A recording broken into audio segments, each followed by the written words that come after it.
Guys! So tara, samahan niyo akong lumabas. Di pa pala ako kumakain, so kakain tayo ngayon. Lalabas na tayo. Bumaba na ako guys, and medyo mahangin.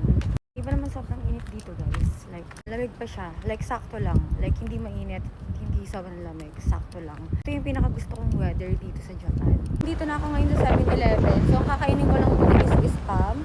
And tsaka ako na mini vlog yung mga viral foods dito. Sobrang gutom na talaga ako. Ngayon kasi gutom lang talaga eh.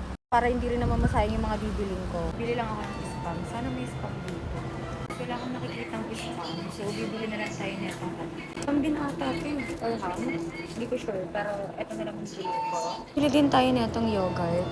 Strawberry. So, ayan. Babayad na tayo guys. Pabili na ako. Kanina. May sinasabi sila, hindi ko maintindihan. Tapos ang sagot ko lang, yes. Yes.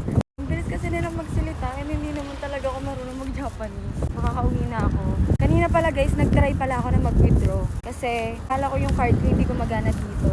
Pauwi na ako and hindi ko na lang ito kakainin. Hindi ako naman kumain habang naglalakad. Pauwi na ako and iwanan natin to. Ito din. So, feel ko hindi ko siya mauubos. Feel ko yung spam naman to eh. Spam siguro to. Ito pala siya buksan. So, ayan. Ano ba to? Pork or chicken? Hindi na kasi ako masyado nagpo-pork guys. Chicken na lang tayo. Ewan ko, parang na-adapt ko na rin kasi yung kay Ate Swe. Hindi siya nagpo-pork. Mula noon, parang hindi talaga ako nagpo-pork as in. Dati milig ako sa adobong pork, ganun. Ngayon, ang hinahanap ko, adobong chicken. So, ayan, tikman na natin. Okay lang. Sarap siya, pero hindi ko siya bet. Alam niyo yun, masarap siya lang mga 2% lang, ganun. But ito naman yung yogurt nila, guys. Buksan na. Ay, hindi pala ito ina-open. Tinutusok lang pala ito. Bobo talaga eh. Sarap. Parang dito, guys. Dito na ako mabubusog.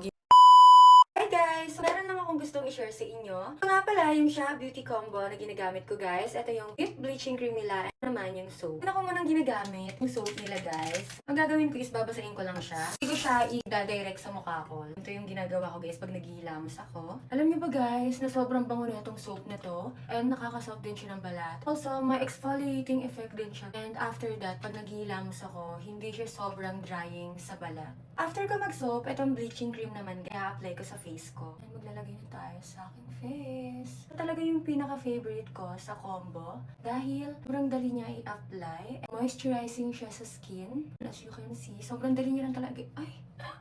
Nalagyan pa talaga yung buhok ko.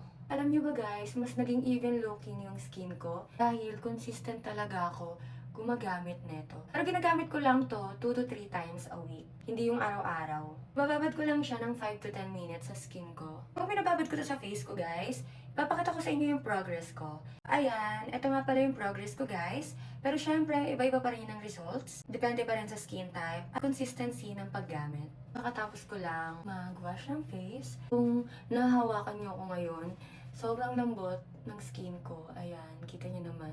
Siguro nakikita niyo. Pero kung mahawakan niyo, malambot talaga siya. Nga pala guys, yung Shea Beauty product, halal certified yan. And also, FDA approved na din. So, ayan lang guys. So, if you're looking for a new body care to try, check out Shea Beauty.